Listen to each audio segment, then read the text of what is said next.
name is Miranda, and seeing as 2018 is officially coming to a close, I figured today was a great day to do my top OTPs of 2018, and there were a lot of great OTPs once again this year. We were not lacking in any means of the way. There was so much great fan fiction, so many great fan edits, so many, you know, just wonderful, wonderful things about these OTPs that I loved. So first up, I have a rather underrated ship, I think, and that is Jessica Jones and Oscar from season 2 of Jessica Jones.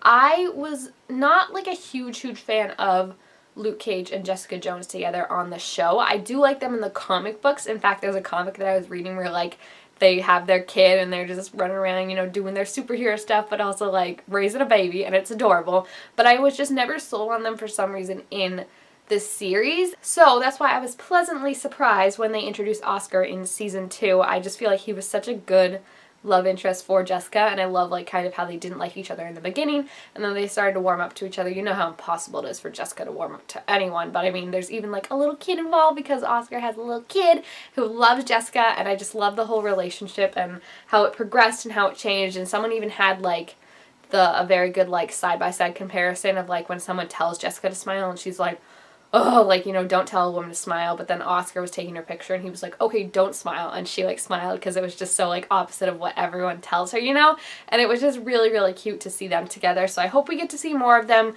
at least being happy in season 3. I don't think we will because, you know, like happiness isn't generally the theme of any of these Marvel TV shows, and also Jessica Jones is probably going to go the way of every other one on Netflix and get canceled after season 3, so let's just hope that we end on a happy note with them because I really do like them together. Next up, I got one that's a little weird, guys, but it's Eddie and Venom from the Venom movie. Look. Before I even saw this movie, I had seen all over Tumblr and Twitter these fan arts and these stories about people loving the romance between Venom and Eddie, and I was just like, por qué? Like, what? Are they just like joking? Because like obviously like, you know, like their symbiotic relationship could be construed as a romantic relationship, I'm sure, when they're just like doing everything together.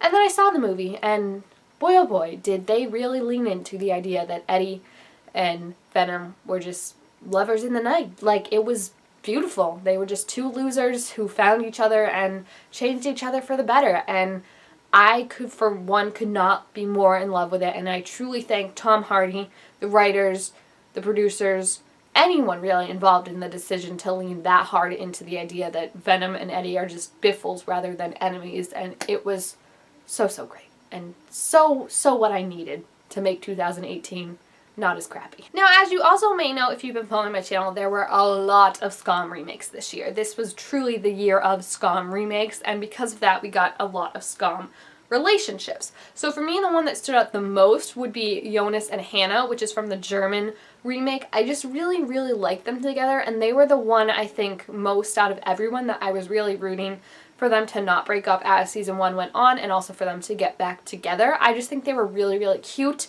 and many of their problems I feel like were kind of easily fixed. Like, I feel like they're the ones that I would have, like, I feel like he was, first of all, the nicest Jonas. Like, he was truly, like, trying to be understanding. He still did some dicky things, but, like, compared to, like, Marlon, he's an angel. So I was just really bummed when they did break up, and I'm hoping that they do get back together. We've only had like 2 episodes of season 2, which is obviously Mia, so it doesn't focus on Hannah, and I haven't been loving them as much. I just feel like Jonas is kind of being a dick and kind of being Marlon-ish, so hopefully that changes and that will kind of be explained why he's ignoring Hannah and stuff like that. But in season 1, Hannah season, they were really adorable together, and I absolutely loved them together and thought they were so cute. So I really do hope that they can work it out, my little babies. Next up, I have a ship that is not underrated by the fandom, but by the writers of the show, and that is Cheryl and Tony from Riverdale. Honestly, guys, with all the craziness that's going on with Riverdale lately, the writing, the weird ships, like, Cheryl and Tony are the one thing getting me through this show, and I feel like they just get so little screen time together. Like, it was really cute how they kind of, like, decided to move in together and stuff like that before the winter hiatus or whatever, so we did get some cute moments with them, but before that it was just like, where are they? Like, we only got like brief glimpses, and it was just like not really any sustenance, just like, oh yeah, they're there and they're still together, but like looking at season 2 when they first got together, like there were so many of their moments that were cut out. They weren't given as many scenes, and they just need so much more because they're so cute together.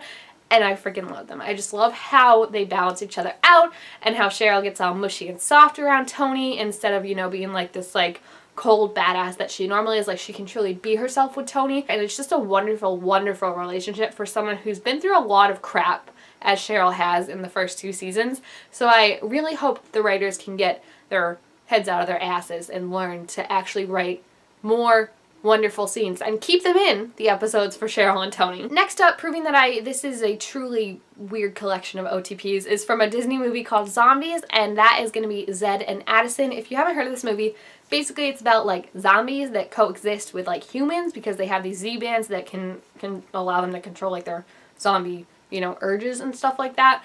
And Zed is one of the first kind of groups of teenager students that is being allowed to go to the regular school with the humans, and there's still like this big prejudice against zombies and everything like that. Addison is a cheerleader and is expected to, you know, do everything perfect and not interact with the zombies at all, but Zed and Addison end up, you know, really falling for each other, and it's just a really cute Disney romance. And what I really liked about it is it reminded me a lot of like OG Gabrielle and Troy, you know, like those like OTPs that we really rooted for, because there wasn't any like deception really or lying. Like they talked about their problems, they told each other when something was happening, and there wasn't, you know, kind of that stupid like if you just talk to each other like you wouldn't have any issues. Like they supported each other, they were there for each other, and I like it because not only is it really cute to watch, but it's also really good to see that kind of positive relationship portrayal for something that's aimed at, you know, like younger kids. I think that was really awesome. So I really love them, and I hope we'll get to see more of them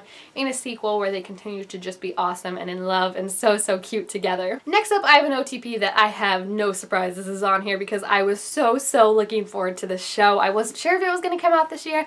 I had my fingers crossed, and that is Harvey and Sabrina from The Chilling Adventures of Sabrina. I freaking love these two so much.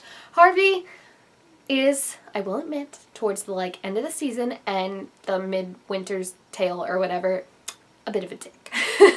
And not necessarily, but just like how he's like so like unsure and like untrusting of magic, but I also understand why, since magic has brought him nothing but misery and sorrow, you know, as much as Sabrina tries to make it okay. Like when she like first did the thing where she erased his memory after telling him like, oh, like I'm a witch, and like he kind of freaked out, but then like started to accept it. Like she didn't give him a chance, she just like used magic to make him forget.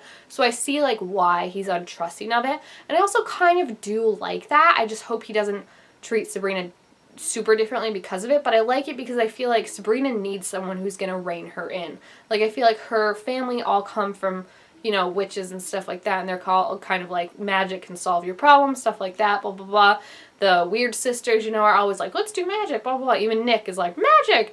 I like that she can kind of have this person that's very important to her and very special to her that's kind of like, Sabrina, like, you can't do this. Like, we've got to find another way sometimes, you know? So I feel like he's going to be a very good bridge for Sabrina and a very good connection to, like, the mortal world and keeping, like, her good, her soul good and stuff like that. So that's why I think that in the coming seasons, like, the Dark Lord and everything is really going to go after him, Harvey, because I feel like that's a big connection that Sabrina has, and she needs to lean on that connection to, you know, remain good, basically, and to be able to defeat the Dark Lord. So I'm excited to see what's in store for them, even though it's probably going to be super heartbreaking, but they are really cute together when they were together, and hopefully they can get back to a good place and we don't have to see her smooching Nick for too long. Number 5 is a recent OTP that I absolutely love, and that is Mera and Arthur from Aquaman, of course. I do have to say that as much as like DC ain't great, I do generally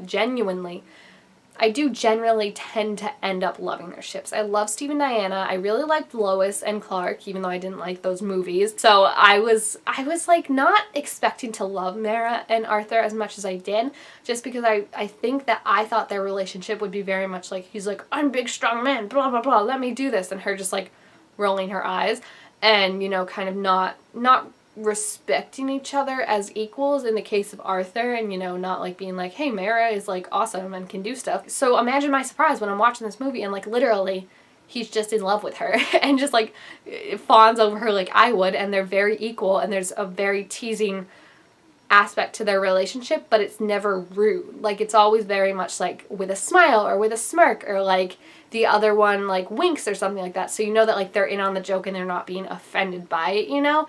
And there's a great equality to their relationship. I mean, I think the biggest thing for me that really sold me was when she was like eating those flowers and offered it to him. He wasn't like, no, we don't eat flowers, like, you're like, what's wrong with you? He ate them himself and just like went along with it because it made her happy, and he was just so amused by her, and I really like that. So I hope we'll get to see more of them in a sequel, just being awesome and cute and together and happy. But yeah, I was really pleasantly surprised to see how great they were together and how they treated each other so well. So that was really cute. After that, I have a wonderful ship from the new Netflix show Elite, and that is Amber and Omar, and I freaking love these two so much. I'm so worried because like a show like this is just gonna be like keep them apart and just make them miserable, I feel like, but they are so freaking cute together. They're basically like not opposites attract necessarily, but they just have like everything going against them in their relationship. Omar's parents won't approve of a relationship with another guy for him. They want him to be in an arranged marriage. Ander's parents are very on top of him for being like, you need to be a tennis player, you need to be perfect all the time, blah blah. And somehow these two dorks, honestly, just find each other and find real happiness with each other, and I'm really nervous but also excited to see what season 2 has in store for them, because they really do bring out the best in each other, I feel like, and they're one that when they communicate and really talk about their problems and solve them together, they are unstoppable to me. They could conquer the world. So I'm really excited to see what season 2 has in store for them, even though it might break my heart. So cheers to that. And then getting to my top 3, I have Lara Jean and Peter from To All the Boys I Loved Before. I was not a fan of this book by any means of the way when I read it, but the movie looked so cute, and I love Noah Ciento. Like, I loved him in the Camila Cabello music video, so I was like, sign me the frick up. And then this movie was just, it exceeded all my expectations. It was, in my opinion, better than the book. I know that's controversial to say, but I feel like what truly sold it was Laura and Peter's relationship, and just how freaking adorable they were, and how the leads had such good chemistry, and just, they were so cute together. There were so many moments that, like, your boy can never compare to Peter Kavinsky. Like the hip spin that he did, writing her wonderful notes, going to get her the yogurt she loved all the way across town, the hot tub scene. Like, there's just so much beautiful wonderfulness from this ship that they keep on giving, and I love it. I love them so much. I'm worried about the sequel. Like, I want to see them more, but I don't want to see them fight. And obviously that's what's gonna happen in the sequel. So like, but I'm just gonna enjoy the happy moments that we had with them, because they were so freaking adorable. Like, where can I find a Peter Kavinsky for myself? Please just point me in the way. And then number 2, I have another ship from Elite, which shouldn't be surprising at all, and that is Nadia and Guzman. I love these freaking two dorks so much. They are also dorks when they get together, because it's just literally like, you know when that meme where it's just like you're supposed to do something and then you do the wrong thing and it's you play yourself? Like, that's literally Guzman. He was supposed to try and get Nadia to fall in love with him, fell in love with Nadia instead in like 2 seconds, and it's like, congratulations, you played yourself. It's so cute and so funny how like he just follows her around like a puppy and wants to truly do everything right for her, but every time he tries, she's just like, this isn't what I wanted, blah blah, and they're really trying to learn to navigate each other's relationship, and they really do call each other out on their flaws and try and be better people for the other one. And at the end of the day, I think that's what a relationship is all about. You try and be better, and you try and make the person you're with better in the best way. You know, like, don't be like, you're being wrong, blah, blah, blah, which is sometimes what they do, but also just kind of like, you know, Guzman, like, truly does want to be better, to be worthy in Nadia's eyes, and Nadia is truly trying to be, like, less just, like, angry and judgmental and stuff like that, and really open up to Guzman. And they're another one that's really going to destroy me in season 2, I feel like, so we'll see how that goes, but it's just, I'm just going to enjoy the happy moments for now, because they were really cute together when they were happy. My, like, top moment for them was when she tried to push him in the pool, and he spun her around and had her over the pool, and he was like, oh, you're gonna laugh at me now, like, look who's on top now. It was so cute, and just she was so happy and laughing, and oh, it was just, I love those two together. And then my number 1 OTP of 2018 is, drumroll please, Anastasia and Dimitri from the Anastasia musical. So I saw the Anastasia musical for the first time. I've been wanting to see it basically since it was like announced, but I saw it for the first time because it was finally like going on tour in the nation, you know, so I saw it this year, and I fell in love with that. Apparently I like loved the Anastasia movie as a child, but I have no recollection of that aside from like the fact that like Dimitri and Anastasia fall in love. No idea. Like I couldn't tell you anything about that movie. So I was really, really excited to see this play, and I loved them so much together. They were so, so cute, and they're that relationship I love. That they start off kind of like antagonistic and they don't love each other, but by the end they've fallen for each other before they even realize it. And like, come on. That duet of like In a Crowd of Thousands, like I was sobbing, and it was so, so beautiful. Like it started off with her having a nightmare and then him coming in and comforting her, and then like they realize that like well, Dimitri realizes that like she truly is the princess. Like she has this memory that he has, and just the way like you can see like he's like, I'm falling for this girl, but then he realizes like she's the princess. Like there's no way we could ever be together, and he stops himself from kissing her.